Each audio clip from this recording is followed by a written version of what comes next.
একটা profitable tedder কি করে আর একটা নন প্রফিটেবল ট্রেডার কি করে সেগুলো নিয়ে আজকে তোমাদেরকে আমি বলবো। একটা প্রফিটেবল ট্রেডারের মধ্যে থাকে first discipline, second psychology, third money management, fourth opportunity. একটা প্রফিটেবল ট্রেডার কিন্তু কখনো তার অপরচুনিটিটাকে মিস করে না। এবারে আমি বলবো একটা নন প্রফিটেবল ট্রেডার তারা কি করে, বা যে তোমার প্রফিটেবল ট্রেডার আছে আর এই যে নন প্রফিটেবল ট্রেডার আছে তার মধ্যে পার্থক্যটা, নন প্রফিটেবল ট্রেডাররা কি করে।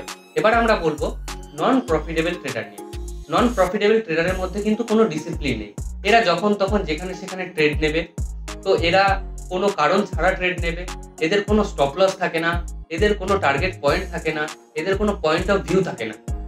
তো যেখানে সেখানে ট্রেড করা শুরু করবে, দাঁত মাজতে মাজতে ট্রেড করবে, খেতে খেতে ট্রেড করবে, আবার কখনো কখনো অন্যান্য ভিডিওতে চলে যাবে, সেই ভিডিও দেখে ট্রেড করবে, নিউজ দেখে ট্রেড করবে। এরা লটটাকে কি করে ডবল করে, ট্রিপল করে দেয় বা 4 গুণ করে দেয়, করার পরে এরা পুরো লস করে। এদের মধ্যে কিন্তু কোনো ডিসিপ্লিন নেই, কোনো প্রপার স্টপ লস নেই, এদের মধ্যে কোনো ডিসিপ্লিন হয় না। এটা হলো নন প্রফিটেবল ট্রেডারের একটা বাজে দিক। এবার চলে যাচ্ছি সেকেন্ড পয়েন্ট।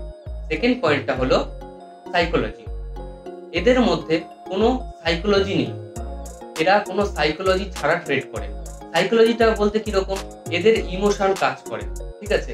এখানে তোমাকে মার্কেটে কাজ করতে গেলে তোমাকে কিন্তু রোবট হতে হবে। রোবট মানে আমি আজকের সাইড ওয়াইজ মার্কেট চলছে, আমি আজকে ট্রেড নেব না মানে তো নেবই না। এখানে হাজারো মুভমেন্ট দিয়ে দিই, আমি আজকে ট্রেড নেব না মানে নেবই না। এটা হচ্ছে কিন্তু সাইকোলজি। সেই সাইকোলজিটা কিন্তু এদের মধ্যে নেই। যারা নন প্রফিটেবল ট্রেডার আছে না, তাদের মধ্যে কিন্তু এই সাইকোলজিটা নেই। বা এরা কি করে, অন্যজনকে প্রফিট করাতে সাহায্য করে। এরা ভয়ে প্রফিট ছেড়ে দেয় আর অন্যরা প্রফিট করে। এবারে আমি চলে যাব থার্ড পয়েন্ট, মানি ম্যানেজমেন্টটা কি।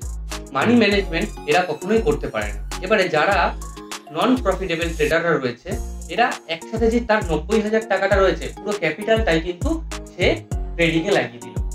তো এরা কিন্তু প্রপার স্টপ লস থাকে না, এদের কিন্তু লস খুব বড় বড় হয়। তো এদের মধ্যে সেই মানি ম্যানেজমেন্টটা নেই।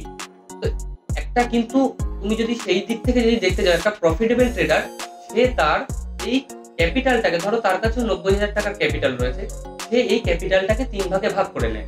ভাগ করে নেওয়ার পরে সে 3 ভাগে ভাগ করে নিলে এটা প্রত্যেকটাতে ধরো 30,000 টাকা করে হচ্ছে। তো এই সে 30,000 টাকা দিয়ে ট্রেড করবে। ট্রেড করার পরে তার একটা প্রপার স্টপ লস থাকে, ঠিক আছে, যে আমি এই একটা ট্রেডে আমি 2,000 টাকার স্টপ লস নেব আর এই ট্রেডটাতে আমি 5,000 টাকার প্রফিট বুক করব। তো এই নন প্রফিটেবল ট্রেডাররা কি করে, সাধারণত যদি সে তার ধরো একটা বড় প্রফিট হলো, ধরো 50,000 টাকা বা 1 লাখ টাকার একটা প্রফিট হলো, সে তার মধ্যে থেকে যে 20,000 টাকাটা সে ইনভেস্ট করে দেবে কোথাও, তো এই ইনভেস্টটা তারা করে না। তারা কি করে, সেই টাকাটাকে উইথড্র করে তারা মদ খেয়ে নেবে, তারা আনন্দ করে নেবে, ফুর্তি করে নেবে, বাড়ে চলে যাবে। এইটা কিন্তু তাদের মধ্যে রয়েছে। তো এই জন্যই কিন্তু তারা নন প্রফিটেবল ট্রেডার। আর তাদের মধ্যে কিন্তু এই জন্য কোনো মানি ম্যানেজমেন্টটা নেই। নন প্রফিটেবল ট্রেডারের লাস্ট পয়েন্ট নিয়ে আমরা কথা বলবো, সেটা হলো সে তার অপরচুনিটিটাকে মিস করে। কিভাবে মিস করে? একটা প্রফিটেবল ট্রেডার কিন্তু তার কখনোই অপরচুনিটি মিস করে না। ধরো সাপোজ আজকের নিফটি 500 পয়েন্টের মুভমেন্ট দিই, ঠিক আছে, তো সেই অনুপাতিক হারে ওরা ধরো এই অপরচুনিটিটাকে নিতে পারলো না। ওরা কি করবে, সেই ফোমোর চক্করে কাল কেটে আবার ও একটা পজিশন বানিয়ে নিয়ে নিল। আদৌ কিন্তু ওরা জানেই না যে কালকে সাইড ওয়াইজ মার্কেট রয়েছে। তো এই ফোমোর চক্করে কিন্তু ওরা আরো লস করে ফেলে। কিন্তু একটা প্রফিটেবল ট্রেডার কিন্তু কখনোই এটা করবে না। তাহলে তোমরা বুঝতে পারলে যে একটা প্রফিটেবল ট্রেডার আর একটা নন প্রফিটেবল ট্রেডার, তোমরা এই দুটোর মধ্যে কোনটা। তোমরা যদি প্রফিটেবল ট্রেডার হও তাহলে এইটা দেখে নাও, আর তোমরা যদি নন প্রফিটেবল ট্রেডার হও তাহলে ডান দিকটা দেখে নাও। তোমরা যা ইচ্ছা করো, এই পয়েন্টগুলো তোমাদের মধ্যে কিন্তু কমন।